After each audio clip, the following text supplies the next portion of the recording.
Hello everyone, स्वागत है आपका मेरे चैनल पर। और आज है 8 मई 2023 और आज की जो करंट अफेयर है बहुत ज़्यादा इम्पॉर्टेंट होने वाला है। किसी भी गवर्नमेंट एग्जाम की आप तैयारी कर रहे हो तो ये सेशन आपके लिए बहुत ज़्यादा इम्पॉर्टेंट है। और जो करंट अफेयर है वो फुल डिटेल हम हिंदी में डिस्कस करेंगे। तो चलिए स्टार्ट करते हैं वीडियो को। पहला क्वेश्चन है, विश्व एथलेटिक्स दिवस कब मनाया गया है? विश्व एथलेटिक्स दिवस कब मनाया गया है? तो ये मनाया गया है 7 मई को। 7 मई को विश्व एथलेटिक्स दिवस मनाया जाता है। तो हमने यहाँ पर मई के जितने भी अभी तक 7 मई तक जितने भी इम्पोर्टेंट दिवस है यहाँ पर मैंने निकाल के रखे हैं, तो देख लेते हैं इनको भी। 1 मई को मनाया जाता है अंतर्राष्ट्रीय श्रम दिवस, गुजरात दिवस और महाराष्ट्र दिवस। 2 मई को मनाया जाता है विश्व अस्थमा दिवस, विश्व टूना दिवस एंड विश्व हास्य दिवस। 3 मई को मनाया जाता है प्रेस स्वतंत्रता दिवस, जो कि बहुत ज्यादा इंपॉर्टेंट है। 4 मई को मनाया जाता है कोयला खादान दिवस एंड अंतरराष्ट्रीय फायर फाइटर डे। 5 मई को मनाया जाता है बुद्ध जयंती एंड 7 मई, जो कि मैंने बता दिया ऑलरेडी, विश्व एथलेटिक्स दिवस। नेक्स्ट क्वेश्चन है, कौंध जनजाति द्वारा बिहान मेला किस राज्य में मनाया गया है? बिहान मेला किस राज्य में मनाया गया है? तो ये अभी मनाया गया है कहाँ? उड़ीसा राज्य में। और कौन सी जनजाति द्वारा? कौंध जनजाति द्वारा बिहान मेला उड़ीसा राज्य में मनाया गया है। अब इसके बारे में थोड़ा डिटेल देख लेते हैं। किसानों द्वारा खरीफ फसलों जिसमें धान, बाजरा, मक्का और ज्वार की संकर तथा देसी किस्में शामिल हैं की कटाई के साथ ही इस उत्सव की शुरुआत हो जाती है। कौंध अनुसूचित जनजाति ओडिशा राज्य का सबसे बड़ा जनजातीय समूह है। कौन सी जनजाति? कौंध जनजाति। थर्ड क्वेश्चन है, 7 मई को किसका स्थापना दिवस मनाया गया है? तो 7 मई को मनाया गया है BRO का स्थापना दिवस। BRO की फुल फॉर्म होती है बॉर्डर रोड ऑर्गेनाइजेशन। इसके बारे में फुल डिटेल देख लेते हैं। बॉर्डर रोड ऑर्गेनाइजेशन की स्थापना भारत सरकार द्वारा 7 मई 1960 को की गई थी। यह संगठन भारत सरकार के रक्षा मंत्रालय के अंतर्गत आता है। BRO किसके अंतर्गत आता है? रक्षा मंत्रालय के अंतर्गत आता है। सीमा सड़क संगठन यानी कि BRO बॉर्डर रोड ऑर्गेनाइजेशन भारत के सीमा क्षेत्रों में सड़कों के निर्माण व रख रखाव का कार्य करता है। BRO का कार्य क्या है? भारत के सीमा क्षेत्रों में सड़कों का निर्माण व रख रखाव करना। BRO का मुख्यालय नई दिल्ली में स्थित है तथा BRO के महानिदेशक लेफ्टिनेंट जनरल राजीव चौधरी हैं। फोर्थ क्वेश्चन है, जैवलिन एथलीट नीरज चोपड़ा ने किस इवेंट में गोल्ड मेडल जीता है? ये है नीरज चोपड़ा और आप सभी इनको जानते होंगे। इन्होंने अभी हाल ही में दोहा डायमंड लीग में गोल्ड मेडल जीता है और इन्होंने अपने पहले ही प्रयास में 88.67 मीटर दूर भाला फेंका और नीरज का यह पहला थ्रो था और यह प्रतियोगिता का सर्वश्रेष्ठ थ्रो भी रहा। फिफ्थ क्वेश्चन है, किसने स्वास्थ्य की फील्ड में IHD मंच का शुभारंभ किया है?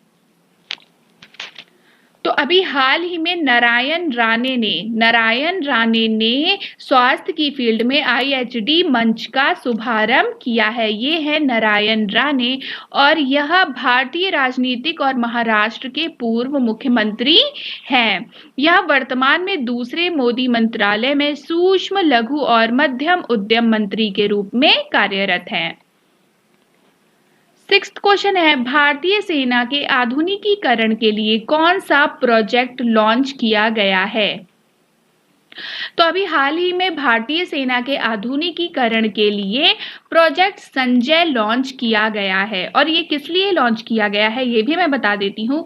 भारतीय सेना को हाईटेक बनाने के लिए, क्या करने के लिए? भारतीय सेना को हाईटेक बनाने के लिए संजय प्रोजेक्ट बनाया गया है। इसके जरिए भारतीय सेना को हर तरह से आधुनिक शस्त्रों से लैस किया जाएगा।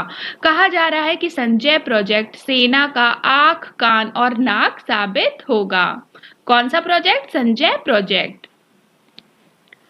7th क्वेश्चन है, मैरिको ने किसे एमडी एंड सीईओ के रूप में नियुक्त किया है? मैरिको ने अभी हाल ही में सौगत गुप्ता को एमडी एंड सीईओ के रूप में नियुक्त किया है। अब यहाँ बात मैरिको की हो रही है तो हम इसको डिटेल में देख लेते हैं। मैरिको लिमिटेड एनएसई मैरिको भारत की एक प्रमुख उपभोक्ता सामान कंपनियों में से एक है जो स्वास्थ्य, सौंदर्य और वेलनेस स्पेस में काम कर रही है। मुंबई में अपने मुख्यालय के साथ मैरिको एशिया और अफ्रीका के उभरते बाजारों में 25 से अधिक देशों में मौजूद है। कौन? मैरिको।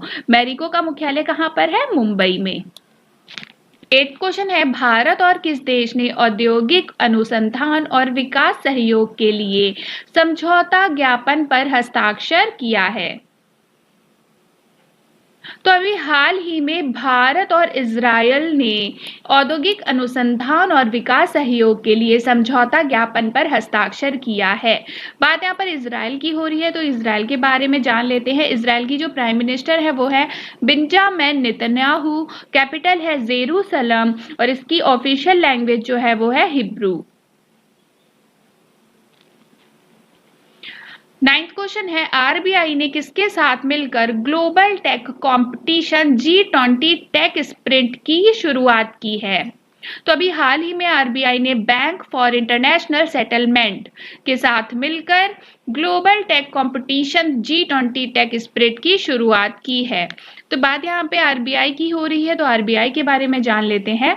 भारतीय रिजर्व बैंक की स्थापना भारतीय रिजर्व बैंक अधिनियम 1934 के प्रावधानों के अनुसार 1 अप्रैल 1935 को हुई थी। आरबीआई की स्थापना कब हुई थी? 1 अप्रैल 1935 को। रिजर्व बैंक का केंद्रीय कार्यालय प्रारंभ में कलकत्ता में स्थापित किया गया था लेकिन बाद में से 1937 में बंबई में हस्तांतरित कर दिया गया। मतलब कि इसका कार्यालय कहाँ स्थित है? बंबई में। किस बैंक ने अर्ध शहरी और ग्रामीण ग्राहकों के लिए विशेष कार्यक्रम शुरू किया है? तो अभी हाल ही में HDFC बैंक ने अर्ध शहरी और ग्रामीण ग्राहकों के लिए विशेष कार्यक्रम लॉन्च किया है। बात HDFC की हो रही है तो HDFC के बारे में जान लेते हैं। HDFC बैंक भारत का एक प्रमुख बैंक है। मुंबई, भारत में इसकी स्थापना अगस्त 1994 में की गई थी और इसके जो संस्थापक थे वो थे बिबू वर्गीज और इसका मुख्यालय कहाँ पर है? मुंबई, भारत में। 11th क्वेश्चन है, भारतीय सेना ने बुलंद भारत अभ्यास कहाँ आयोजित किया है? तो अभी भारतीय सेना ने बुलंद भारत अभ्यास आयोजित किया है कहाँ पर? अरुणाचल प्रदेश में। तो देख लेते हैं बुलंद भारत अभ्यास क्या है। भारत ने अरुणाचल प्रदेश में चीन सीमा के पास हाई एल्टीट्यूड आर्टिलरी रेंज से फायरिंग ट्रेनिंग की है। इस युद्धाभ्यास को बुलंद भारत एक्सरसाइज नाम दिया गया है और ये बुलंद भारत अभ्यास कहाँ किया गया है? ये आपको याद रखना है, अरुणाचल प्रदेश में। 12th क्वेश्चन है, भारत और कौन सा देश आसान भुगतान के लिए रुपए और मील कार्ड तलाशने पर सहमत हुआ है? तो अभी भारत और रूस आसान भुगतान के लिए रुपए और मील कार्ड तलाशने पर सहमत हुआ है। 13th क्वेश्चन है, बंगाल की खाड़ी में उठने वाले चक्रवाती तूफान साइक्लोन मोचा को किस देश के द्वारा नाम दिया गया? साइक्लोन मोचा नाम किस देश के द्वारा दिया गया? तो ये जो नाम दिया गया है ये किसके द्वारा? यमन के द्वारा दिया गया है। अभी हाल ही में बंगाल की खाड़ी में चक्रवाती तूफान उठा था और इसका नाम दिया गया था साइक्लोन मोचा और ये किस देश के द्वारा दिया गया था? यमन के द्वारा। ये है मैप में यमन। कहाँ के जवाहर नवोदय विद्यालय ने 24वीं राष्ट्रीय युवा संसद प्रतियोगिता में प्रथम पुरस्कार जीता है? तो अभी पश्चिम बंगाल के जवाहर नवोदय विद्यालय ने 24वीं राष्ट्रीय युवा संसद प्रतियोगिता में प्रथम पुरस्कार जीता है। अब इसके बारे में थोड़ा देख लेते हैं। 24वीं राष्ट्रीय युवा संसद प्रतियोगिता पश्चिम बंगाल के नादिया जिले के जवाहर नवोदय विद्यालय ने जीत ली है। पश्चिम बंगाल के कहाँ के? पश्चिम बंगाल के नादिया जिले के जवाहर नवोदय विद्यालय ने जीती है। संसदीय कार्य मंत्रालय पिछले 26 वर्षों से जवाहर नवोदय विद्यालय में इस प्रतियोगिता का आयोजन करता रहा है और इस प्रतियोगिता का आयोजन 26 सालों से लगातार किया जा रहा है। किस कंपनी को भारत में टेलीकॉम लाइसेंस मिला है? तो अभी हाल ही में जूम कंपनी को भारत में टेलीकॉम लाइसेंस मिल गया है। तो ये था लास्ट क्वेश्चन। उम्मीद है आपको वीडियो पसंद आई होगी। वीडियो पसंद आई है तो लाइक शेयर एंड सब्सक्राइब जरूर कर दीजिएगा चैनल को। Thank you so much.